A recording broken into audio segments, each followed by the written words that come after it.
সম্মানিত সুধী, আজকে বাংলাদেশের প্রথম কদরের রাত। যদিও বাংলাদেশে ২৭ তারিখের রাতটাকে খুব বেশি গুরুত্বের সাথে পালন করে, কিন্তু আসলে রমজানের শেষ দশকের ৫টি বেজর রাতের যে কোনো রাতে কিন্তু কদর হয়ে যেতে পারে।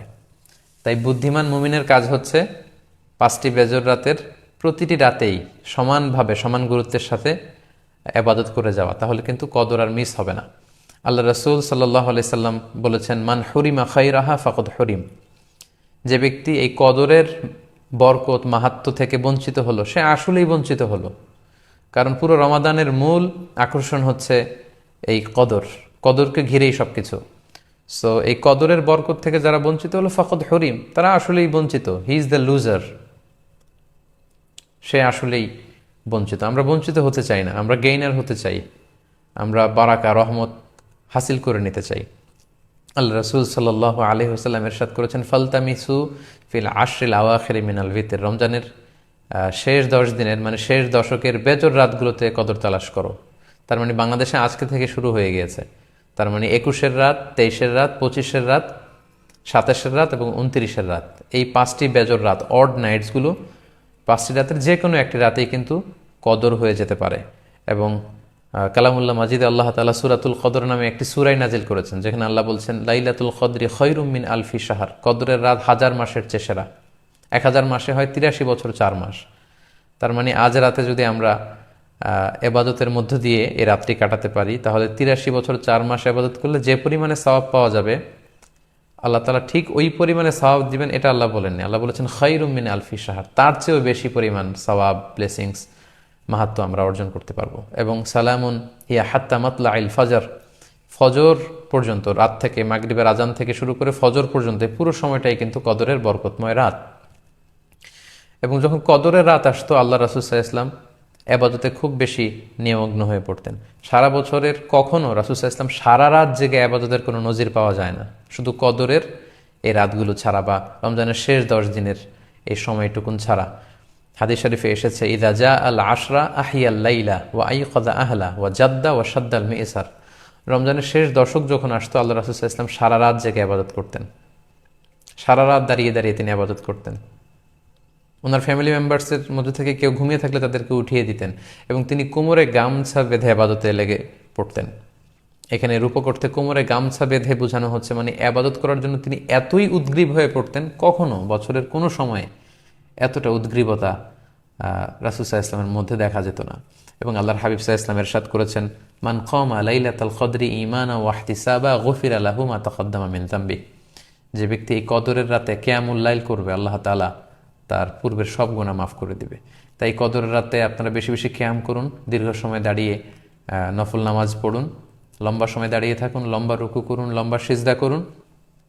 কারণ বান্দা যখন সিজদায় লুটিয়ে পড়ে, তখন সে আল্লাহর সবচাইতে কাছে চলে যায়। আল্লাহর হাবিব সাল্লাল্লাহু আলাইহি ওয়াসাল্লাম বলেছেন, আকরাবু মা ইয়াকুনুল আবদু মির রাব্বিহি ওয়া হুয়া সাজিদুন ফাআকসিরু ফিহি দুআ। বান্দা যখন সিজদায় লুটিয়ে পড়ে, তখন সে বান্দা আল্লাহ তাআলার সবচাইতে কাছাকাছি চলে যায়, খুব ক্লোজেস্ট হয়ে যায়। এজন্য সে সময় তোমরা বেশি বেশি দোয়া করো। তাই লম্বা কিয়াম করুন, কোরআন তেলাওয়াত করুন এবং সিজদায় পড়ে আল্লাহর কাছে দোয়া করুন।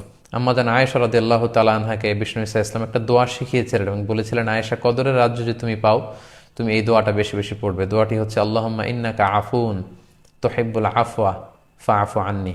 এর মানে হচ্ছে, হে আল্লাহ, আপনি ক্ষমাশীল, নিশ্চয়ই আপনি ক্ষমাশীল, আপনি ক্ষমা করাকে আল্লাহ খুব পছন্দ করেন। আল্লাহ এই বরকতের রাতে আপনি আমাকে ক্ষমা করে দেন। তাই এই দোয়াটি যেন আমরা খুব বেশি বেশি করি। আল্লাহ রাসূল সাল্লাল্লাহু আলাইহি ওয়াসাল্লাম রমাদানের এই শেষ দশকে ইতিকাফ করতেন। প্রতি বছর তিনি ইতিকাফ করেছেন রমজানের শেষ 10 দিন, এবং যে বছর তিনি ইন্তেকাল করবেন সে বছর তিনি 20 দিন ইতিকাফ করেছিলেন। এবং আল্লাহ রাসূল সাল্লাল্লাহু আলাইহি ওয়াসাল্লামের ইন্তেকালের পরে আম্মা জান যারা বেঁচে ছিলেন, ওনারাও মসজিদে নববীতে ওনারা কিন্তু ইতিকাফ করেছেন। সম্মানিত সুধী, যেহেতু বাংলাদেশে আজকে প্রথম কদরের রাত, এজন্য কদরের বারাকা এবং মাহাত্ম্য নিয়ে আমি সামান্য কিছু রিমাইন্ডার আপনাদের সাথে শেয়ার করলাম। আপনারা ইবাদতের মধ্য দিয়ে, কোরআন তেলাওয়াতের মধ্য দিয়ে, কিয়ামুল লাইলের মধ্য দিয়ে, আল্লাহর সাথে সম্পর্ক বৃদ্ধির মধ্য দিয়ে এই রাতটি পালন করুন। গোটা বিশ্বে যেমনি করোনার কারণে গোটা বিশ্ব আজ পর্যদুস্ত, সবাই একটা আতঙ্কের মধ্যে আছে। আসুন আমরা এই কদরের রাতগুলোতে কায়মনোবাক্যে আল্লাহর কাছে দোয়া করে আল্লাহ তাআলা যেন বিপদ থেকে আমাদেরকে মুক্ত করেন। আমি আপনাদের জন্য সকলের জন্য আন্তরিকভাবে দোয়া করি এবং আপনাদের সকলের কাছে এই কদরের রাতে আন্তরিক দোয়া চাচ্ছি। আল্লাহ তাআলা আপনাদের সবাইকে ভালো রাখুক, সুস্থ রাখুক, ঈমানের সাথে রাখুক। ইতিমধ্যে আমাদের সাথে প্রায় 27,800 দিনী ভাই এবং বোনেরা যুক্ত হয়েছেন। আমি শুরুতেই আপনাদেরকে রিকোয়েস্ট করে রাখি, আপনারা এই লাইভটি শেয়ার করে দিন, যাতে করে এখন যারা অনলাইনে আছে, ফেসবুকে আছে, তারা যেন আজকের লাইভটিতে সরাসরি যুক্ত হতে পারে এবং এই কথাগুলো থেকে, লাইভের আলোচনা থেকে উপকৃত হতে পারে। বারাকাল্লাহু ফিকুম জামিআন। সম্মানিত দিনী ভাই এবং বোনেরা, আমরা রমাদানুল মোবারকের প্রতি বৃহস্পতিবারে বাংলাদেশ সময় শুরুতে 9:30 এবং পরবর্তীতে পরিবর্তিত সময় 9:45 এই পেজ থেকে লাইভে আসি। আমরা কোরআনময় হোক আমাদের রমাদান এ নিয়ে কথা বলেছি, আমরা ফিকহুস সিয়াম নিয়ে কথা বলেছি এবং তৃতীয় লাইভ থেকে আমরা ধারাবাহিকভাবে জাকাত নিয়ে আলোচনা শুনব বলে বলেছি। গত লাইভে আমরা জাকাত নিয়ে কথা বলেছিলাম, আমরা শুনেছিলাম সাদাকা বা দানের গুরুত্বের ব্যাপারে কথা শুনেছি এবং সাদাকায়নের কিছু ইসলামী দৃষ্টিভঙ্গি, আমরা 10টি দৃষ্টিভঙ্গি শেয়ার করেছিলাম। পাশাপাশি জাকাতের গুরুত্ব, the significance of zakat, the dynamism of zakat নিয়ে আমরা কথা বলেছি। এরপরে জাকাত যেহেতু আমাদের জন্য ফরজ ইবাদত, আমাদের মধ্যে থেকে যারা বিত্তশালী, যারা জাকাত আদায় করছে না, তাদের জন্য কি ভয়াবহ শাস্তির ঘোষণা আছে, সেগুলো নিয়ে আমরা কথা শুনেছি এবং সবশেষে জাকাতের শাস্তির ব্যাপারে আমরা কথা শুনেছি এবং সবশেষে কোন কোন খাতে জাকাত বিতরণ করা যাবে, মানে মাসারিফুজ জাকা, এ নিয়ে আমরা কথা শুনেছি। আজকে আমরা 4টে ব্যাপারে কথা শুনবো, মোট 4টি বিষয় নিয়ে কথা শুনবো। প্রথমত আমরা শুনবো জাকাত কাকে দেয়া যাবে না। গত লাইভে আমরা শুনেছি কোন কোন খাতে বা কাদেরকে জাকাত দেয়া যাবে। আজকের লাইভে আমরা আলোচনা করার চেষ্টা করব যে আপনার উপর জাকাত ফরজ হওয়ার পরে আপনি যে জাকাত আদায় করবেন, এই জাকাত আপনি কাকে কাকে দিতে পারবেন না, এটা নিয়ে আমরা প্রথমে কথা শুনবো। তারপরে জাকাত ফরজ হওয়ার কিছু শর্ত আছে, এই শর্তগুলো নিয়ে আজকে আমরা কথা শুনবো।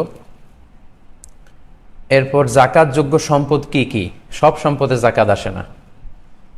যেমন আপনার ব্যবহারের ল্যাপটপ, আপনি ল্যাপটপ ব্যবহার করছেন, আপনি যে ফ্ল্যাটে থাকছেন বা যে গাড়ি ইউজ করছেন, এগুলোতে জাকাত আসে না। জাকাতের কিছু নির্ধারিত সম্পদ বেঁধে দেয়া আছে, এগুলোকে জাকাতেবল অ্যাসেট বলে, জাকাতযোগ্য সম্পদ। এগুলো কি কি, আর সব শেষে সহজে কিভাবে জাকাতের হিসেব করতে হয়। অনেকে আমাদেরকে জিজ্ঞেস করেন যে জাকাতের হিসাবটা কিভাবে করতে হয়, আমি তো এভাবে করেছি, আসলে হিসাবটা ঠিক আছে কিনা। তো এগুলো নিয়ে অনেকের মধ্যে কনফিউশন কাজ করে। তো আশা করছি যে আজকের আলোচনার মধ্য দিয়ে আপনাদের এই কনফিউশনগুলো দূর হবে। আমি আবারও বলছি যে আজকে আমরা প্রথমে শুনবো কাদেরকে জাকাত দেয়া যাবে না, তারপরে শুনবো জাকাত ফরজ হওয়ার শর্ত কি কি, তারপর আমরা শুনবো জাকাতযোগ্য সম্পদ কি কি, এবং সবশেষে আমরা শুনবো কিভাবে খুব সহজেই জাকাত হিসাব আমরা করে ফেলতে পারি। আলহামদুলিল্লাহ, অনেক ভাই বোনেরা যুক্ত হয়েছেন, প্রায় 35,200 জন। আপনাদেরকে যারা দেরি করে যুক্ত হয়েছেন, আবারও আপনাদেরকে মোবারকবাদ। আপনারা লাইভটি শেয়ার করে দিলে এখন যারা অনলাইনে আছে তারা যুক্ত হতে পারবে এবং অনেক কিছু শিখতে পারবে আশা করি এই লাইভটি থেকে, ইনশাআল্লাহ বিইজনিল্লাহ। তাহলে সম্মানিত শুধু আসুন আমরা মূল আলোচনাতে চলে যাই। আমরা বলেছিলাম যে আজকে আমরা কথা শুরু করব জাকাত কাকে দেয়া যাবে না এ ব্যাপারে। যাদেরকে জাকাত দেয়া যাবে না তাদের প্রথম যাদেরকে বা যেই খাতে জাকাত দেয়া যাবে না তারা হচ্ছে বানু হাশেম বা হাশিমি খানদানের যারা, অর্থাৎ আল্লাহ রাসূল সাল্লাল্লাহু আলাইহি ওয়াসাল্লামের বংশের যারা আছেন তাদেরকে জাকাত দেয়া যায় না। আল্লাহ রাসূল সাল্লাল্লাহু আলাইহি ওয়াসাল্লামের সাথে যেহেতু ওনাদের নিসবাত আছে, সম্পর্ক আছে, এবং আল্লাহ রাসূল সাল্লাল্লাহু আলাইহি ওয়াসাল্লাম অনেক সম্মানিত, এজন্য তাদেরকে জাকাত দেয়া যায় না। সহিহ মুসলিমে একটি হাদিস এসেছে যেখানে আল্লাহ রাসূল সাল্লাল্লাহু আলাইহি ওয়াসাল্লাম ইরশাদ করেছেন, ইন্না সাদাকাতা লা তামবাগি লি আলি মুহাম্মদ। মুহাম্মদ সাল্লাল্লাহু আলাইহি ওয়াসাল্লামের বংশের কারোর জন্য জাকাত গ্রহণ করা বা জাকাত খাওয়া এটা শোভনীয় নয়, এটা উচিত নয়, তারা জাকাত খেতে পারবে না। কারণ ইন্নামা হিয়া আওসাখুন নাস, এটা হচ্ছে মানুষের সম্পদের মধ্যে যে অপবিত্র জিনিস আছে বা ময়লা আছে, সম্পদের ময়লা বলা যায়, যেহেতু সম্পদকে পিউরিফাই করার জন্য এই জাকাতকে ফরজ করা হয়েছে। সো এই জাতীয় জিনিস আলে মোহাম্মদ সাল্লাল্লাহু আলাইহি ওয়াসাল্লামের পরিবার বা বংশের অন্তর্ভুক্ত যারা হবে তাদের জন্য আল্লাহ তাআলা এটাকে হালাল করেননি, তাহলে ওনাদেরকে জাকাত দেওয়া যাবে না। সহিহ বুখারীর আরেকটি হাদিসে আমরা ওই হাদিসটি থেকে জানতে পারি যে আল্লাহ রাসূল সাল্লাল্লাহু আলাইহি ওয়াসাল্লামের প্রিয় নাতি হোসাইন রাদিয়াল্লাহু তাআলা আনহু, উনি একবার জাকাতের খেজুর থেকে একটি খেজুর নিয়ে খেতে শুরু করেছিলেন। দূর থেকে আল্লাহ রাসূল সাল্লাল্লাহু আলাইহি ওয়াসাল্লাম এটা দেখে তিনি বললেন কিখ কিখ, যেটা আমরা বাংলায় ওয়াক থু ওয়াক এরকম বলি, মানে এরকম হোসেন রাদিয়াল্লাহু তাআলা আনহুকে বোঝাতে চাইলেন যে না না ভাই তুমি এটা কি করছো, কিহ কিহ ইরমি বিহা, তুমি এ জাকাতের খেজুর খেও না, এটা ফেলে দাও। আমা আলিমতা আন্না লা নাকুলু সাদাকা, না ভাই তুমি কি জানো না যে আমরা সাদাকার সম্পদ খেতে পারি না, মানে তুমি আমার নাতি, তুমি হচ্ছে আলে মুহাম্মদ সাল্লাল্লাহু আলাইহি ওয়াসাল্লাম, সো তোমার জন্য এই সাদাকার সম্পদ নয় বা জাকাতের সম্পদ নয়। তো এই হাদিসগুলোর আলোকে আমরা বুঝতে পারি যে বানু হাশেম বা হাশেমি খানদানের যারা হবে, আল্লাহ রাসূল সাল্লাল্লাহু আলাইহি ওয়াসাল্লামের সম্মানের কারণে ওনাদেরকে জাকাত দেয়া যাবে না। এটা হচ্ছে সাধারণ কথা। কিন্তু বর্তমান বিশ্বে আল্লাহ রাসূল সাল্লাল্লাহু আলাইহি ওয়াসাল্লামের বংশের সাথে নিসবত আছে এরকম অনেক শাখা বংশ গোটা বিশ্বব্যাপী ছড়িয়ে আছে। এখন পৃথিবীতে যদি এরকম কোনো পরিস্থিতি দেখা দেয় যে ওনাদের মধ্যে থেকে কেউ যদি দরিদ্র হয়, আর্থিক সংকটে ভুগে, তাহলে তাদের ব্যাপারে হুকুম কি? সেক্ষেত্রে স্কলাররা যে মতামত পেশ করেছেন ফোকাহারা, সেটা হচ্ছে আল্লাহ রাসূল সাল্লাল্লাহু আলাইহি সাল্লামের সময়ে জেহাদ থেকে যেই গানিমাত বা যে সম্পদ পাওয়া যেত, এটা আল্লাহ রাসূল সাল্লাল্লাহু আলাইহি ওয়াসাল্লাম এবং ওনার বংশধরদের জন্য নির্ধারিত ছিল। খুমুস নির্ধারিত ছিল,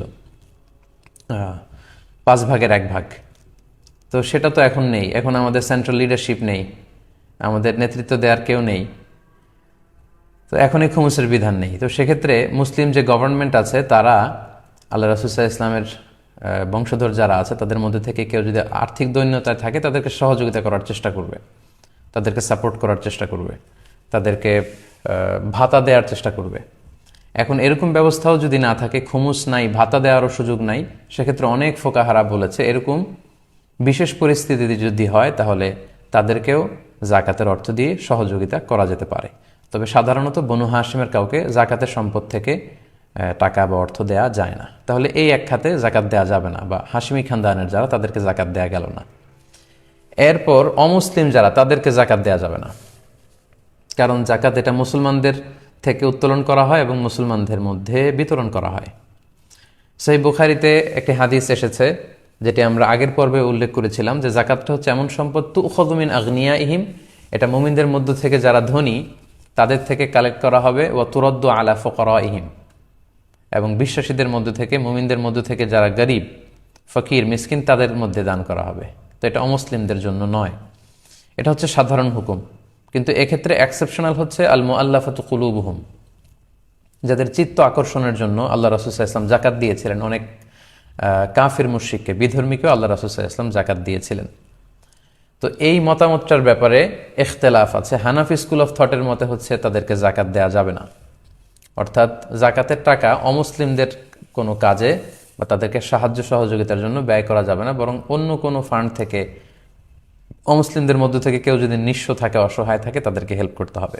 এক্ষেত্রে আমরা হেদায়া কিতাবের একটা টেক্সট উল্লেখ করতে পারি। সেখানে উল্লেখ আছে ওয়াকাদ সাকাতা মিনহা আল মুআল্লাফাতু কুলুবুহুম, জাকাত দানের যে 8টা খাত এর মধ্যে মুআল্লাফাতু কুলুবুহুম, চিত্ত আকর্ষণের জন্য, এটা মুসলিম হতে পারে অমুসলিম হতে পারে, ওনারা এটা দিয়ে মুসলিম অমুসলিম যারা আছে তাদের কথা উদ্দেশ্য নিয়েছেন যে তাদের এই বিষয়টা রহিত হয়ে গিয়েছে। লিআন্নাল্লাহ তাআলা আ'আজ্জাল ইসলাম, কেননা আবু বকর, ওমর ফারুক রাদিয়াল্লাহু তাআলা আনহু ওনাদের সময় থেকে ইসলামকে আল্লাহ তাআলা সম্মানিত করেছেন। ইসলামের এমন একটা অবস্থা তখন চলে এসেছে, অমুসলিমদেরকে জাকাত দিয়ে আর ইসলামের প্রতি তাদের চিত্ত আকর্ষণের দরকার নেই।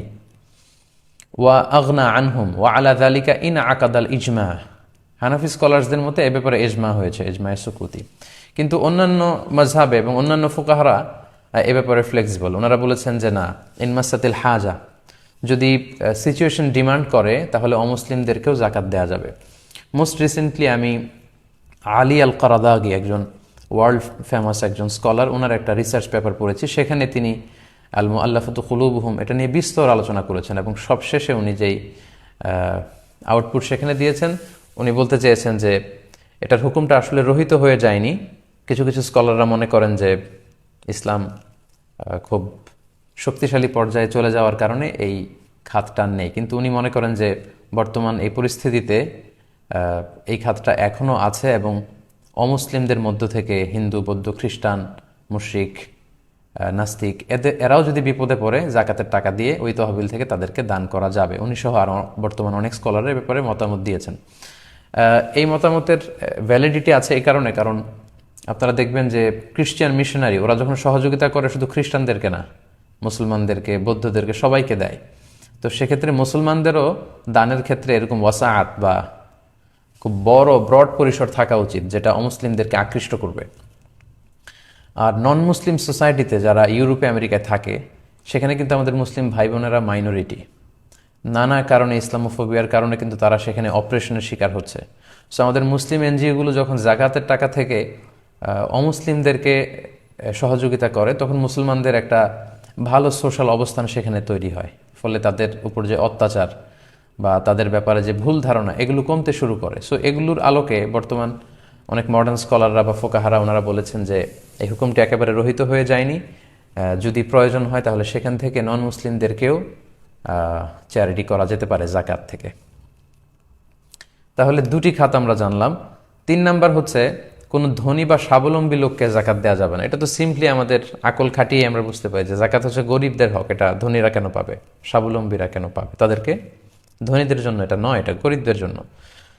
তবে এই ক্ষেত্রে কয়েকটা এক্সেপশন আছে, যেমন আমিলিনা আলাইহা। আমরা গত পর্বে বলেছিলাম যে যারা জাকাত ফাউন্ডেশনে জব করবে বা ইসলামিক জাকাত বোর্ডে যারা চাকরি করবে, তাদের স্যালারিটা জাকাত থেকে দেয়া যাবে, যদিও তারা পার্সোনালি ধনী হয়। পাশাপাশি ইবনু সাবিলের কথা আমরা বলেছি, যারা মুসাফির বা পথিক, ব্যক্তিগতভাবে তারা ধনী, কিন্তু সফরে তারা সহায় সম্পত্তি সব হারিয়ে নিঃস্ব হয়েছে, তারা ধনী হওয়া সত্ত্বেও তাদেরকে বাড়িতে পৌঁছার জন্য বা এই বিপদ থেকে মুক্ত করবার জন্য জাকাতের অর্থ থেকে সহযোগিতা করা যাবে। এবং আল মুজাহিদ ফি সাবিলিল্লাহ, আল্লাহ রাস্তায় যারা জেহাদ করছে, অস্ত্র শস্ত্র বিভিন্ন রসদ সামগ্রী কিনবার জন্য জাকাতের টাকা থেকে তাদেরকে সাহায্য করা যাবে। আচ্ছা, তাহলে 3টা খাত আমরা জানলাম যাদেরকে জাকাতের টাকা দেয়া যায় না। 4 নাম্বার হচ্ছে ঔরসজাত সম্পর্কের কোনো লোকজনকে জাকাত দেয়া যায় না। অর্থাৎ আমি যার ঔরস থেকে জন্মেছি কিংবা আমার ঔরস থেকে যারা জন্মেছে, তাদের কাউকেই জাকাত দেওয়া যাবে না। যেমন আমি জন্মেছি আমার বাবার ঔরস থেকে, বাবা মার মাধ্যমে পৃথিবীতে এসেছি, তাহলে বাবা এবং মাকে জাকাত দেওয়া যাবে না। তার উপরে যদি যাই, দাদা দাদি, এদেরকে দেওয়া যাবে না, দাদা দাদা এদেরকে দেওয়া যাবে না। ওয়াইন আলা, যত উপরে যাওয়া যায় এদেরকে জাকাত দেওয়া যাবে না। আবার আমার ঔরস থেকে যারা জন্মেছে, যেমন আমার ছেলে, আমার মেয়ে, তাদেরকে আমি জাকাত দিতে পারবো না। কিংবা ছেলের ছেলে, মেয়ের মেয়ে, আমার নাতি নাতনি, তার নাতি নাতনি, যত নিচের দিকে যাক, তাদেরকে কিন্তু আমরা জাকাত দিতে পারবো না।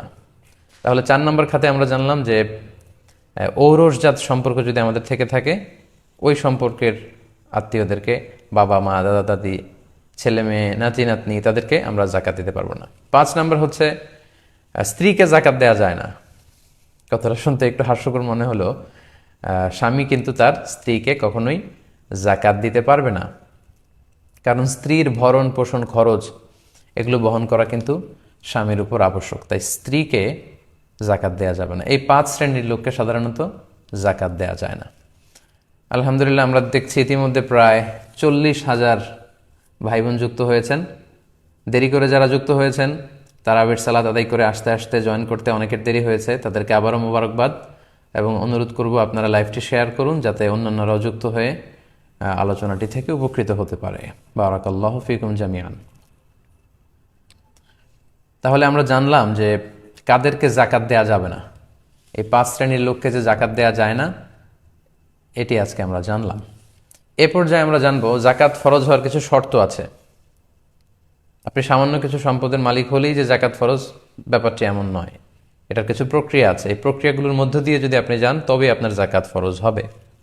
জাকাত ফরজ হওয়ার মোট 5টি শর্ত আছে। এ পর্যায়ে আমরা জাকাত ফরজ হওয়ার সে 5টি শর্ত নিয়ে আলোচনা করবো ইনশাআল্লাহ। জাকাত ফরজ হওয়ার প্রথম শর্ত হচ্ছে নিসাব, অর্থাৎ একটা সুনির্ধারিত পরিমাণ আছে যে এই অ্যামাউন্ট, একটা শারিয়া কর্তৃক নির্ধারিত স্ট্যান্ডার্ড আছে, এই স্ট্যান্ডার্ড পরিমাণ সম্পদের মালিক হলে তবে আপনার উপর জাকাত ফরজ। এর নিচে যদি হয় তাহলে আপনার উপর জাকাত ফরজ নয়। এগুলো নিয়ে আমরা বিস্তারিত কথা সামনে বলছি। তাহলে প্রথম শর্ত হচ্ছে নিসাব পরিমাণ সম্পদের মালিক হওয়া। 2 নম্বর শর্ত হচ্ছে যেটাকে আরবিতে বলে হালানিল হাউল, 1 বছর অতিক্রান্ত হওয়া, সেটা চান্দ্র বৎসর, পুরো 1 বছর আপনার কাছে ওই নিসাব পরিমাণ সম্পদ থাকা, এটা হচ্ছে দ্বিতীয় শর্ত। 3 নম্বর শর্ত হচ্ছে আল মিলকিয়া, ওনারশিপ, সেটা আপনার সম্পদ হওয়া। 4 নম্বর শর্ত হচ্ছে আজিয়াদা, ওই সম্পদটা আপনার প্রয়োজনীয় সব কিছুর অতিরিক্ত হওয়া। 5 নম্বর শর্ত হচ্ছে আদামুদ্দুয়ুন, মানে আপনার খুব বেশি পরিমাণে ঋণ না থাকা। যে পরিমাণে সম্পদ তার চেয়ে বেশি যদি ঋণ থাকে, তাহলে তো আগে ঋণ দিতে হবে, জাকাত দেওয়া লাগবে না। এই মোটামুটি জাকাত ফরজ হওয়ার এই 5টি শর্ত। তো এই 5টি শর্ত সম্পর্কে আমাদের বিস্তারিত শুনতে হবে। যদি বিস্তরভাবে আমরা না জানি তাহলে আমরা বুঝতে পারবো না যে কোন প্রেক্ষাপটে আমাদেরকে কিভাবে জাকাত আদায় করতে হবে। তাহলে জাকাত ফরজ হওয়ার 5টি শর্তের প্রথম শর্ত হচ্ছে নিসাব পরিমাণ সম্পদের মালিক হওয়া। আমরা তাহলে প্রথম শর্তটি দিয়ে শুরু করি। আমরা বলেছি যে নিসাব মানে হচ্ছে এমন একটা স্ট্যান্ডার্ড, এমন একটা শরীয়ত কর্তৃক নির্ধারিত স্ট্যান্ডার্ডাইজেশন করা হয়েছে যে এই পরিমাণ সম্পদ যদি কারো কাছে থাকে তার মানে বোঝা গেল সে নিসাব পরিমাণ সম্পদের মালিক হয়েছে, এটাকে বলা হয় নিসাব। তো নিসাবের ক্ষেত্রে 2টি জিনিস দিয়ে শরিয়া আল ইসলামিয়া নিসাবকে নির্ধারিত করেছে। একটি হচ্ছে স্বর্ণ, আরেকটি হচ্ছে রৌপ্য, গোল্ড অ্যান্ড সিলভার। যেহেতু একটা সময়ে গোল্ড এবং সিলভার দিয়ে সবকিছু কেনা বেচা হতো এবং তখনকার সময়ে কারেন্সি বা মুদ্রা বলতে স্বর্ণের মুদ্রা, রূপার মুদ্রাই ছিল, দিনার দিরহাম। পরবর্তীতে এখন আমরা যে পেপার মানি ইউজ করি, কাগজের ক্যাশ বা টাকা, এটা আবিষ্কৃত হয়েছে। কিন্তু বেসিকলি কারেন্সি ছিল আগে গোল্ড এবং সিলভার। তাই এটা দিয়েই আল্লাহ রাসূল সাল্লাল্লাহু আলাইহি সাল্লাম জাকাতের নিসাব নির্ধারণ করেছেন। তো স্বর্ণের ক্ষেত্রে নিসাব হচ্ছে, আমরা কম বেশি সবাই এটা জানি যে 7.5 তোলা স্বর্ণ যদি আমাদের থাকে তাহলে তিনি নিসাব পরিমাণ সম্পদের মালিক হলেন। আর রূপা দিয়ে যে স্ট্যান্ডার্ড ফিট করা হয়েছে সেটা হচ্ছে 52.5 তোলা রূপা। তোলা আর ভরি এটা একই জিনিস। তাহলে 7.5 তোলা বা 7.5 ভরি স্বর্ণ আর 52.5 তোলা বা 52.5 ভরি রূপা। ইন্টারন্যাশনালি এটাকে গ্রাম দিয়ে যদি আমরা কনভার্ট করি তাহলে স্বর্ণের ক্ষেত্রে 85 গ্রাম স্বর্ণ আর রৌপ্যের ক্ষেত্রে 595 গ্রাম রূপা। এই যে 2টা স্ট্যান্ডার্ড, গোল্ডের স্ট্যান্ডার্ড 7.5 ভরি বা 85 গ্রাম স্বর্ণ, আর রূপার জন্য স্ট্যান্ডার্ড হচ্ছে 52.5 ভরি বা 52.5 তোলা, যেটাকে গ্রাম দিয়ে বললে 595 গ্রাম। এই যে 2টা স্ট্যান্ডার্ড, এটা যদি কেউ মিট করে তাহলে তার নিসাব পরিমাণ সম্পদ আছে বলে এটাকে কনসিডার করা হবে। কিংবা এর সমপরিমাণ টাকা, 7.5 তোলা স্বর্ণ কিংবা 52.5 তোলা রূপা কিংবা এর সমপরিমাণ ক্যাশ টাকাও যদি আপনার কাছে থাকে তাহলে আপনি এই যে থ্রেশহোল্ড যেটাকে বলে স্ট্যান্ডার্ড অ্যামাউন্ট, এটা আপনি মিট করেছেন বা টাচ করেছেন এবং আপনি নিসাব পরিমাণ সম্পদের মালিক হয়েছেন বলে কনসিডার করা হবে। এখন এখানে সমস্যা যেটা, সেটা হচ্ছে আমরা সবাই জানি যে সিলভারের দাম কম কিন্তু গোল্ডের দাম অনেক বেশি। তা এখন গোল্ড দিয়ে যদি আমরা নিসাব ধরি তাহলে অনেক বেশি টাকা থাকা লাগে, তাহলে জাকাত ফরজ হয়। আর রূপার নিসাব যদি ধরি তাহলে খুব অল্প টাকা থাকলেই জাকাত ফরজ হয়ে যায়। এখন আমরা কি করব? কারণ আমরা যদি গোল্ড দিয়ে নিসাব ধরি তাহলে দেখা যাচ্ছে যে 7.5 তোলা স্বর্ণের দাম প্রায় বাংলাদেশি টাকা হিসেব করলে, যদিও স্বর্ণের মধ্যে অনেক ক্যাটাগরিজ আছে, আমরা যদি 22 ক্যারেটের স্বর্ণের কথা বলি অনেক দাম, 18 ক্যারেট হিসেব করলে আরও কম। তো দেখা যাচ্ছে যে 18 ক্যারেটের এটাও যদি ধরি তাহলে 3.5 লক্ষ টাকা ক্রস করবে। আজকে একটা হিসাবে দেখলাম যে আমি প্রায় 3,70,000 টাকা। তাহলে মোর দেন 3.5 লক্ষ টাকা যদি কারো কাছে থাকে তাহলে তার নিসাব পরিমাণ সম্পদ আছে বলে কনসিডার করা হবে যদি গোল্ডেরটা ধরি। কিন্তু তার বিপরীতে রূপার নিসাব যদি আমরা কনসিডার করি সেক্ষেত্রে 52.5 তোলা রূপার দাম বা 595 গ্রাম রূপার দাম আসতেছে সর্বোচ্চ 50-52 হাজার টাকা। 1 ভরি বা 1 তোলা রূপার দাম যদি 1,000 টাকা করে আমরা ধরি, এরকমই শুনলাম দামটা, তাহলে ম্যাক্সিমাম এটা 50,000-52,000 টাকা আসতেছে।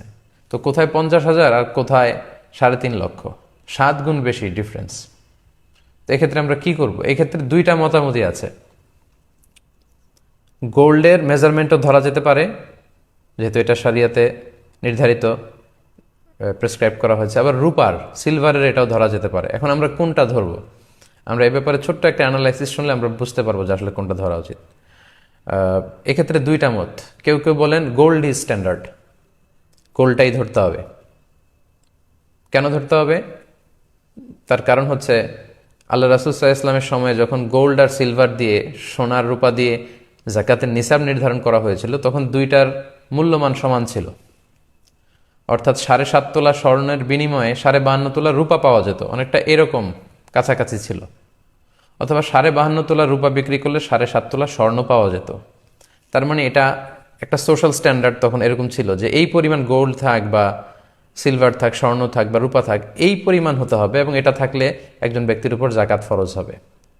কিন্তু পরবর্তীতে দেখা গেল যে লোকজন সিলভার খুব একটা ইউজ করছে না, গোল্ড ইউজ করছে, ফলে সিলভারের দাম কমতে লাগলো, কিন্তু স্বর্ণের দাম কমেনি।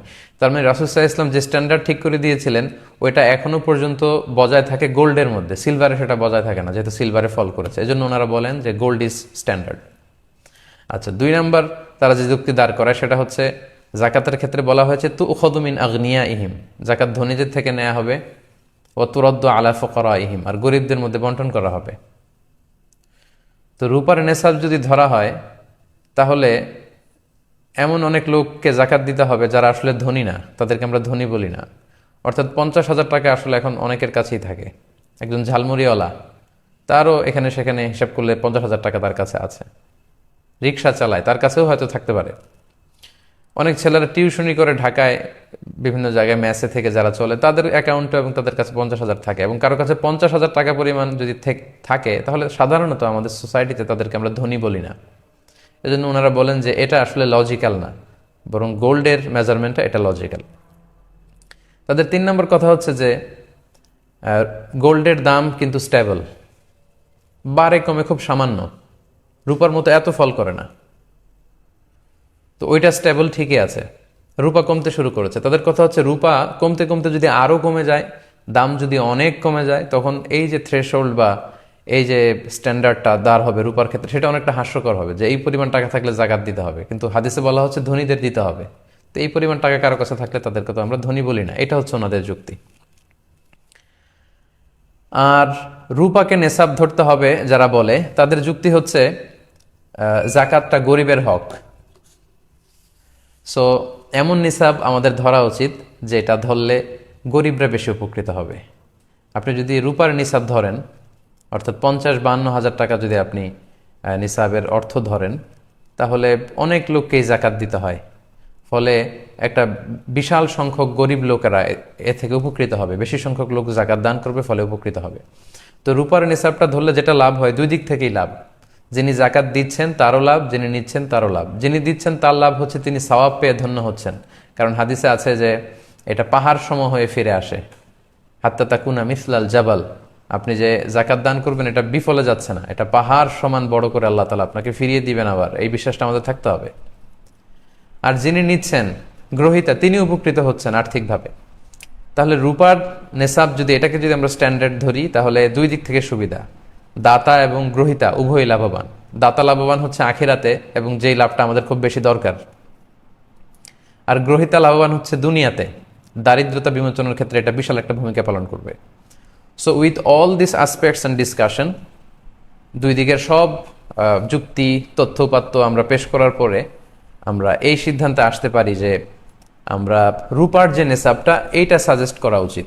এটা সাজেস্ট করলে সবারই লাভ, যিনি দিচ্ছেন তারও লাভ, সওয়াব পেয়ে ধন্য হচ্ছেন, আর যিনি নিচ্ছেন, যেহেতু এটা গরিবদের হক, গরিবরাও অনেক উপকৃত হচ্ছে। কিন্তু স্বর্ণের নিসাবটা ধরলে কিন্তু অনেকের জন্য জাকাত ফরজ হচ্ছে না। বাট এখানে একটা জিনিস খেয়াল রাখতে হবে, যেহেতু আল্লাহ রাসূল সাল্লাল্লাহু আলাইহি ওয়াসাল্লাম স্বর্ণেরও নিসাব উল্লেখ করেছেন, কেউ যদি স্বর্ণের নিসাবটা ধরে এবং তার কাছে যদি মনে হয় যে না এটা বেশি লজিক্যাল, রূপারটা আমি ধরবো না, তাহলে এটাও ঠিক আছে। স্বর্ণের নিসাব অনুযায়ী যদি কেউ জাকাত আদায় করে, তার জাকাতও আদায় হয়ে যাবে, তার জাকাত যে আদায় হয়নি এমনটা বলা যাবে না।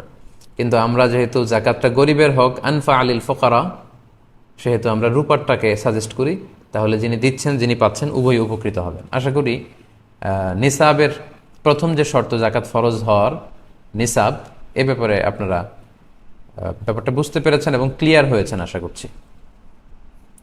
এবার জাকাত ফরজ হওয়ার দ্বিতীয় শর্তের দিকে আমরা যাই। দ্বিতীয় শর্ত আমরা বলেছিলাম যে হাল আনিল হাউল, অর্থাৎ 1 বছর পূর্ণ হওয়া।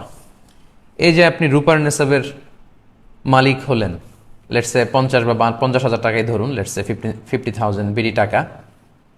এই টাকার মালিক যেদিন আপনি হবেন, আল্লাহ তাআলা এই পরিমাণ টাকা বা গোল্ড বা সিলভার যদি আল্লাহ আপনাকে মালিক বানায়, তখন ওই ডেটটা আপনাকে টুকে রাখতে হবে, কারণ আল্লাহ তাআলা আপনাকে যে নিসাবের যে সীমা, ওই সীমায় পৌঁছিয়েছেন। আপনি আল্লাহ শুকরিয়া করে ওই ডেটটা টুকে রাখবেন। যখন আপনি এই পরিমাণ সম্পদের মালিক হয়েছেন, আপনার ডায়েরিতে টুকে রাখবেন যে এত তারিখে আল্লাহ তাআলা আমাকে নিসাব পরিমাণ সম্পদের মালিক বানিয়েছে।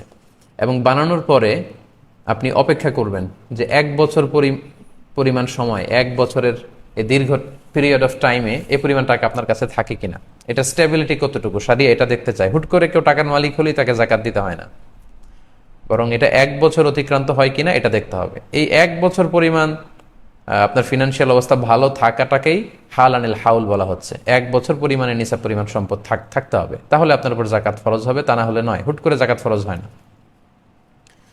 তো এখানে বছরের হিসাব যদি আপনি করেন, সেক্ষেত্রে আপনাকে চান্দ্র বছরের হিসাব করতে হবে, সৌর বছর না।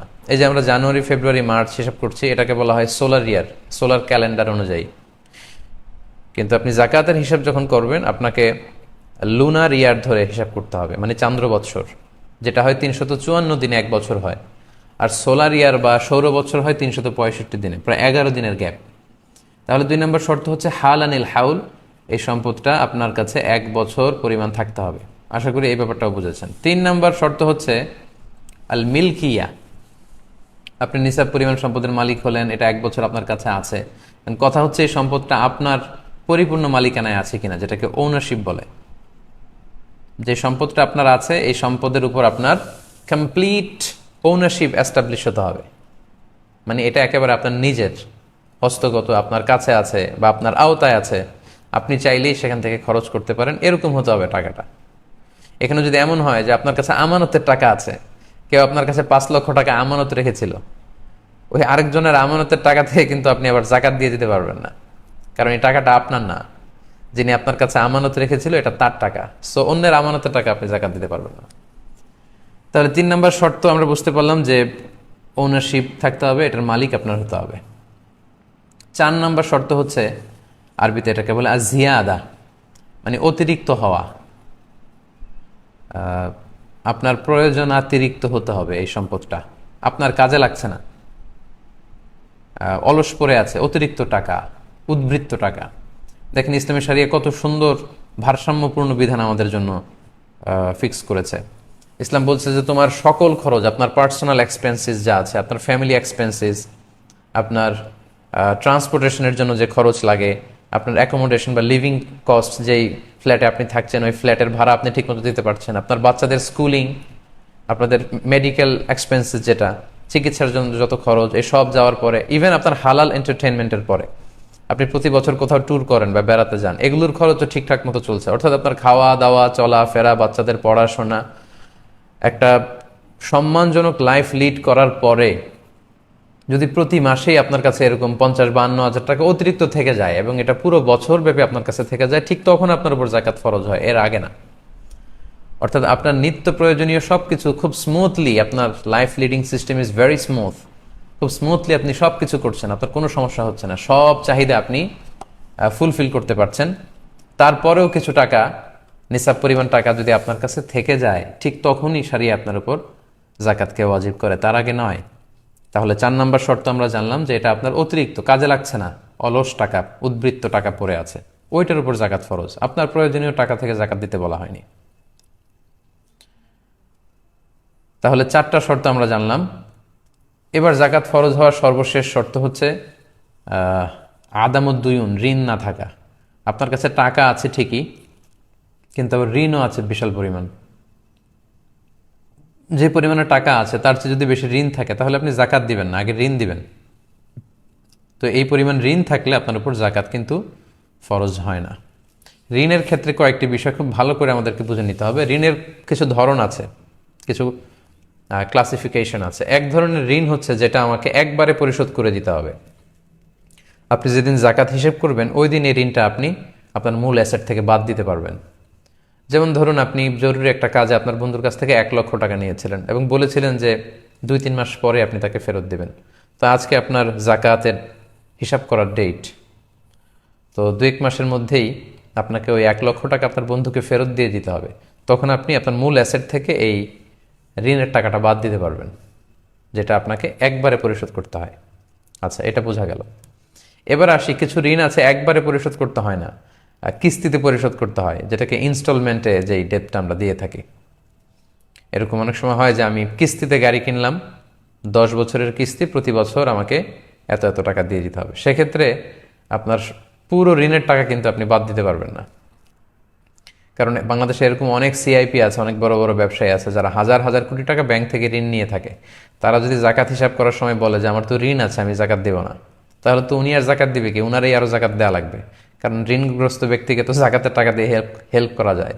তো এই ধরনের বড় ব্যবসায়ী যারা আছে ওনারা এটার আওতাভুক্ত নয়। এখানে আমি স্বাভাবিক ঋণের কথা বলছি। আপনার জরুরি প্রয়োজনে বেসিক নিডস পূরণের জন্য আপনি যেই ঋণ করেছেন, সেই ঋণ যদি কিস্তিতে পরিশোধযোগ্য ঋণ হয়, ইনস্টলমেন্টের ঋণ হয়, সেক্ষেত্রে আপনি পুরো ঋণের টাকা বাদ দিতে পারবেন না। আপনি বাদ দিবেন হচ্ছে ম্যাক্সিমাম 12 মান্থস, 12 মাসের ঋণ। কারণ জাকাতের হিসাবটা হচ্ছে এটা ইয়ারলি একটা ক্যালকুলেশন, এক বছরের হিসাব। সো সামনের এক বছরে আপনার কত টাকা কিস্তিতে ঋণ পরিশোধ করতে হবে সেটা আপনি বাদ দিতে পারবেন, মানে 12 মাস।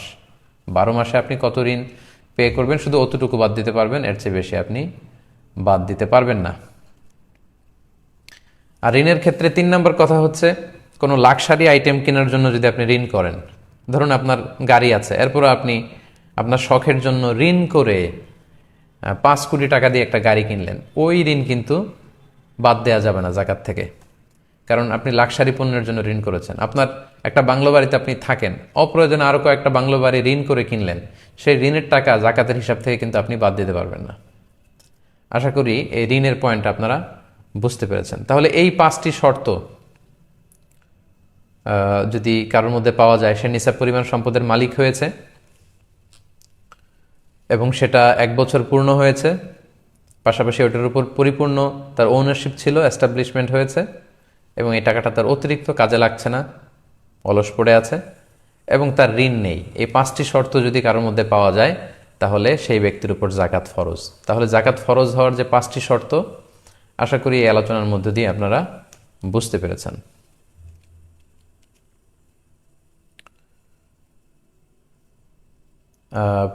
এর মাঝখানে একটি কথা বলে রাখি, সেটি হচ্ছে কখন এমন হতে পারে যে আপনি কারো কাছ থেকে টাকা পান, মানে আপনি ঋণ দিয়েছিলেন, তো সেটার জাকাত আপনি কিভাবে দিবেন?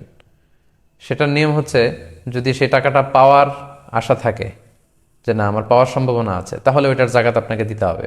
যখন আপনি জাকাত হিসাব করবেন সেটাও হিসাব করে দিয়ে দিবেন, অথবা যখন আপনি হাতে পাবেন তখনও দিতে পারেন। সেক্ষেত্রে পিছনের যত বছর, 1 বছর 2 বছর 3 বছর যদি পরে পান, ওই 3 বছরের জাকাত হিসেব করে আপনাকে দিয়ে দিতে হবে। কিন্তু যদি এমন হয় কাউকে আপনি ঋণ দিয়েছেন টাকা, কর্জে হাসানা, কিন্তু বেচারা আর সে টাকা দিতে পারবে না, এবং আপনিও নিরাশ, আশা ছেড়ে দিয়েছেন যে এই টাকা হয়তো আর পাওয়া যাবে না, সেক্ষেত্রে জাকাত ক্যালকুলেশন করার সময় সেই টাকাটার হিসেবে আনা লাগবে না। তাহলে সম্মানিত দর্শক ও শ্রোতাবৃন্দ, আমরা ইতিমধ্যে জানতে পেরেছি যে কাদেরকে আমরা জাকাত দিতে পারবো না, এবং আমরা জানতে পেরেছি যে জাকাত ফরজ হওয়ার শর্ত কী কী। এ পর্যায়ে আমরা জানবার চেষ্টা করব যে জাকাত যোগ্য সম্পদ কী কী, কোন কোন সম্পদে জাকাত দিতে হয়। সব সম্পদে জাকাত দেওয়া লাগে না, আমরা বলেছি। আপনার ব্যবহৃত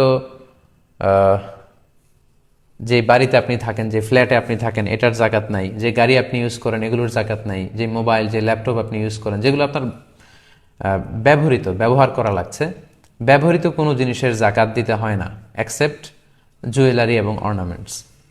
অনেক বোনেরা প্রশ্ন করে থাকেন যে হুজুর, আমার ব্যবহৃত যে স্বর্ণালঙ্কার, জুয়েলারি বা অর্নামেন্টস, এগুলোর কি জাকাত দিতে হবে? এক্ষেত্রে 2টা মতামত। কোনো স্কলাররা বলেন যে ব্যবহৃত কোনো জিনিসের জাকাত দিতে হয় না, ফলে স্বর্ণালঙ্কারেরও জাকাত দিতে হবে না, এবং মেজরিটি স্কলাররা এটাই বলেছেন। বাকি 3 মাযহাব, হানাফি মাযহাব ছাড়া বাকি 3 মাযহাবের স্কলাররা এটাই বলেছেন যে ব্যবহৃত স্বর্ণালঙ্কারের জাকাত দিতে হয় না। কিন্তু আল ইমাম আল আযম আবু হানিফা আলাইহি রাহমা, একমাত্র ওনার মত হচ্ছে যে ব্যবহৃত স্বর্ণালঙ্কারের জাকাত দিতে হবে। তো এই মাসআলার ক্ষেত্রে ইমাম আবু হানিফার মতটাই হচ্ছে রাজিহ কওল, এটার উপরই ফতোয়া, এবং এটাই খুব ভ্যালিড। কারণ স্বর্ণ এবং রৌপ্য এটা অন্যান্য ব্যবহৃত জিনিসের মতো নয়, এটা substitute of money, paper money, cash টাকার মতোই। এটাকে ভাঙালেই স্বর্ণরৌপ্য দোকানে নিয়ে গেলে টাকা পাওয়া যায়, এটার মূল্য কমে না খুব একটা। সো আমার প্রিয় বোনেরা, যারা আপনারা অনেক সময় জিজ্ঞেস করেন যে ব্যবহৃত স্বর্ণালঙ্কারের জাকাত দিতে হবে কিনা, জি দিতে হবে। যদিও বাকি 3 মাযহাবের মতামত হচ্ছে যে দেয়া লাগবে না, শুধু ইমাম আল আযম আবু হানিফা রাহিমাহুল্লাহ উনি বলেছেন দিতে হবে, উনার মতটাই গ্রহণযোগ্য এবং এটাই সবচেয়ে ভ্যালিড। কারণ এ ব্যাপারে এমন কিছু হাদিস পাওয়া যায় যে হাদিসগুলোর আলোকে আমরা বুঝতে পারি যে যদিও ব্যবহৃত স্বর্ণালঙ্কার, তারপরও এটার জাকাত দিতে হবে। কারণ শরিয়ত তো একটা স্ট্যান্ডার্ড বেঁধে দিয়েছে। বোনদেরকে বলছি, যে বোনরা যারা শুনছেন, আপনার যদি 5 ভরি 5 ভরি গহনা থাকে বা 5 ভরি স্বর্ণের গহনা থাকে, আপনার তো জাকাত দেওয়া লাগবে না। 6 ভরিও যদি থাকে দেওয়া লাগবে না। 7.5 ভরি মানে 85 গ্রাম, এটা একটা স্ট্যান্ডার্ড, তার মানে হিউজ পরিমাণ আপনার আছে, তখন আপনি জাকাত দিবেন। এক্ষেত্রে আমরা সুনানে আবু দাউদের কিছু হাদিস উল্লেখ করতে পারি। আম্মা জান আয়েশা রাদিয়াল্লাহু তাআলা আনহার হাতে বা আঙ্গুলে আংটির মতো কিছু রূপার তৈরি গহনা ছিল।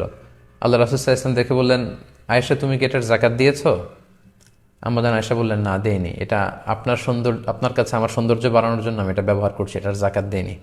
আল্লাহ রাসূল সাল্লাল্লাহু আলাইহি ওয়াসাল্লাম বললেন, হাসবুকি ফিন্নার, তোমাকে জাহান্নামে নিতে এই অলংকারটাই যথেষ্ট, এই রূপার অলংকারটাই। তো তখন কিন্তু আয়েশা রাদিয়াল্লাহু তাআলা আনহা হাতে পড়েছিলেন ওই আংটিটা। তাহলে এই হাদিস থেকে বোঝা যায় যে ব্যবহৃত স্বর্ণালঙ্কারের জাকাত দিতে হবে। আরেকটি হাদিস যেটিও সুনান আবু দাউদে এসেছে, এক সাহাবী নারী আল্লাহ রাসূল সাল্লাল্লাহু আলাইহি ওয়াসাল্লামের কাছে আসলেন তার মেয়েকে নিয়ে। মেয়ের হাতে 2টা স্বর্ণের চুড়ি ছিল, 2টা ব্রেসলেট মেড অফ গোল্ড। আল্লাহ রাসূল সাল্লাল্লাহু আলাইহি ওয়াসাল্লাম বললেন, জাকাত দিয়েছো? সে বলল, না জাকাত দেয়নি। আল্লাহ রাসূল সাল্লাল্লাহু আলাইহি ওয়াসাল্লাম বললেন, তাহলে তুমি কি পছন্দ করো যে এই স্বর্ণের চুরির বিপরীতে জাহান্নামের 2টা আগুনের চুরি তোমার হাতে পড়িয়ে দেওয়া হবে? তাৎক্ষণিক মহিলাটি ভয় পেলেন এবং বললেন, খুলে আল্লাহ রাসূলকে দিয়ে দিলেন, বললেন, আল্লাহ এবং আল্লাহ রাস্তায় এটা আমি দিয়ে দিলাম। তো তার মেয়েও কিন্তু তখন পরিহিত ছিল। তার মানে ব্যবহৃত স্বর্ণ এবং অলংকারের যে জুয়েলারি অর্নামেন্টসের কথা আমরা বলি, এটা যদি গোল্ডের হয় এবং সিলভারের হয় তাহলে আপনার জাকাত দিতে হবে আমার প্রিয় বোনেরা। যদি সেটা নিসাবকে ক্রস করে এবং জাকাতের যে শর্তগুলো আপনাকে আমরা শোনালাম, আপনাকে জাকাত দিতে হবে, আপনি এটার জাকাত দিয়ে দেন। অনেক বোনদের এমন হয় যে শুধু গোল্ডই আছে, গোল্ডের অলংকার, টাকা নেই, তখন আপনি কিভাবে দিবেন? আপনি আপনার হাজব্যান্ডের কাছ থেকে টাকা নিয়ে আদায় করে দিতে পারেন, অথবা আপনার সামান্য কিছু অলংকার আপনি বিক্রি করে দিতে পারেন। আপনার একটা নোজ পিন বিক্রি করে দিলে হয়তো কমে গেল, 7.5 ভরির নিচে যদি থাকে তাহলে আর জাকাত দেওয়া লাগলো না। আশা করি এই মাসালাটি আপনাদের কাছে ক্লিয়ার হয়েছে।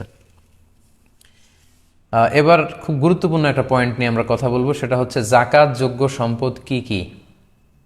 সব সম্পদে জাকাত আসে না, আপনার ব্যবহৃত জিনিসপত্রের উপর জাকাত আসে না।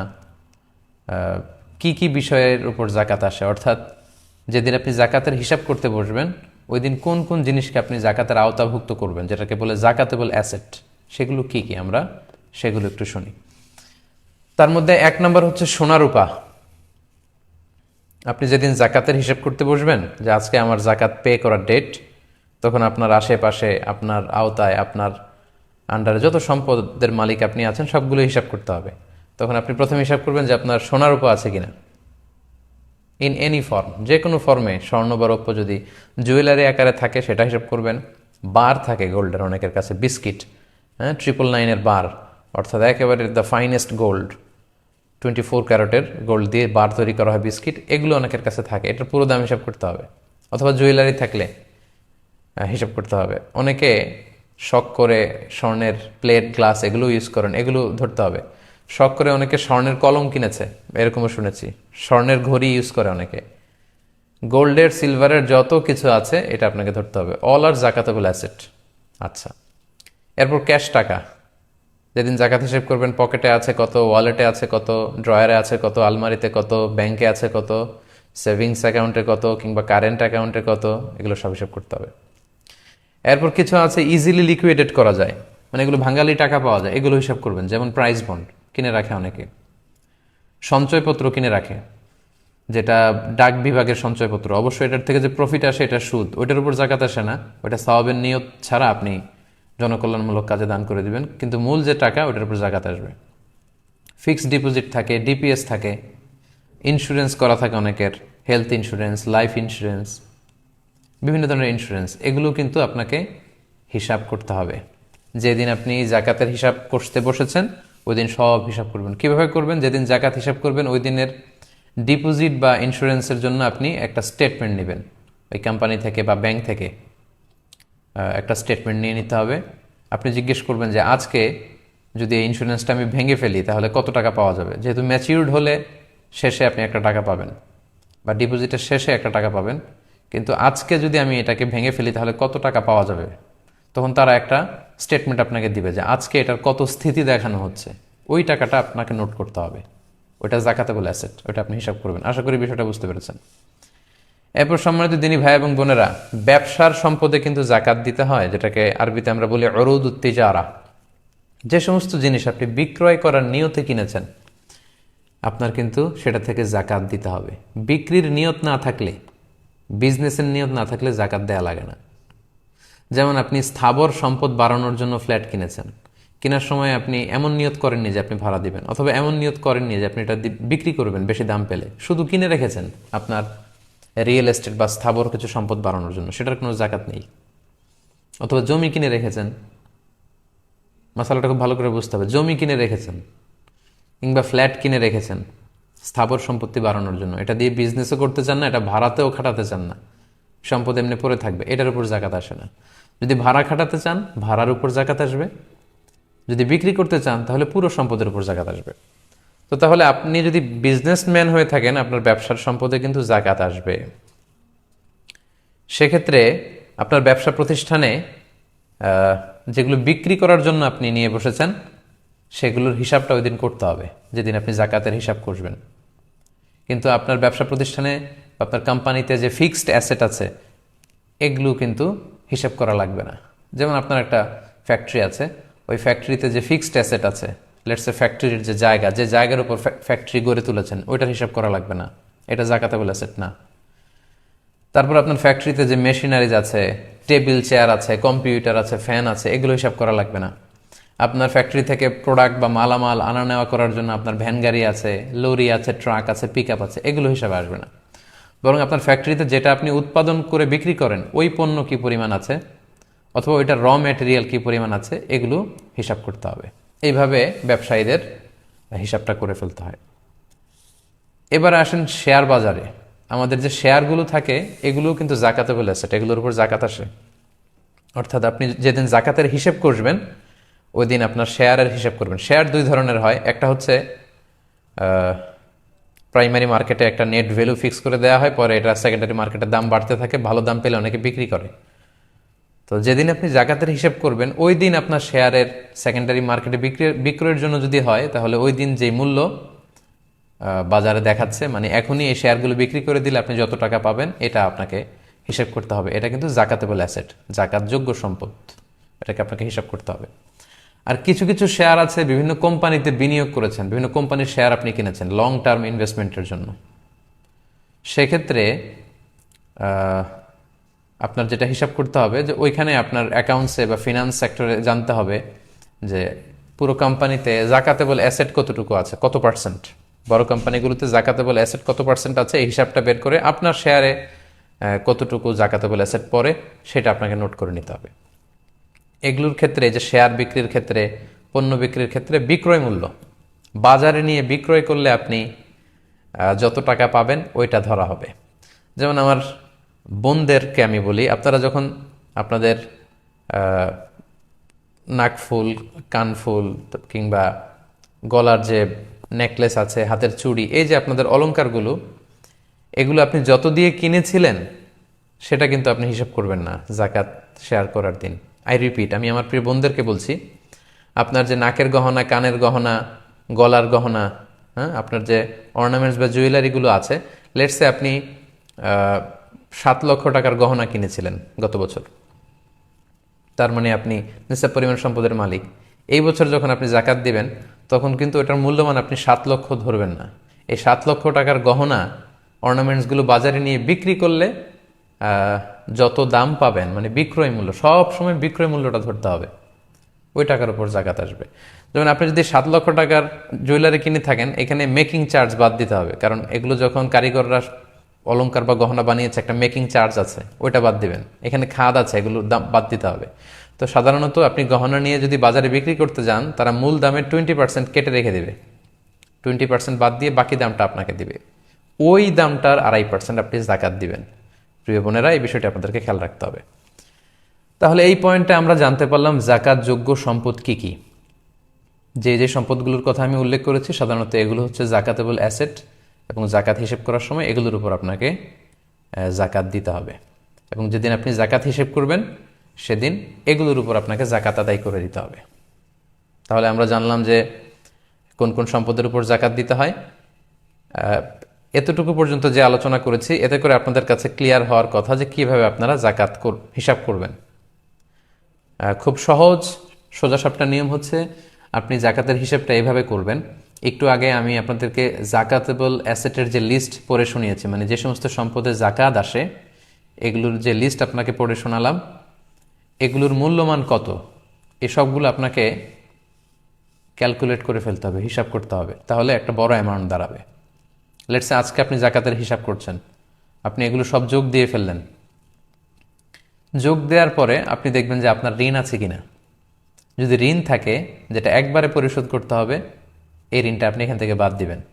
আর যদি ইনস্টলমেন্টের ঋণ থাকে অর্থাৎ কিস্তিতে পরিশোধযোগ্য, তাহলে আমরা বলেছি ম্যাক্সিমাম 12 মান্থস আপনি বাদ দিতে পারবেন, যেহেতু জাকাতের ক্যালকুলেশনটা বছর টু বছর, 12 মাসের কিস্তি বাদ দিতে পারবেন।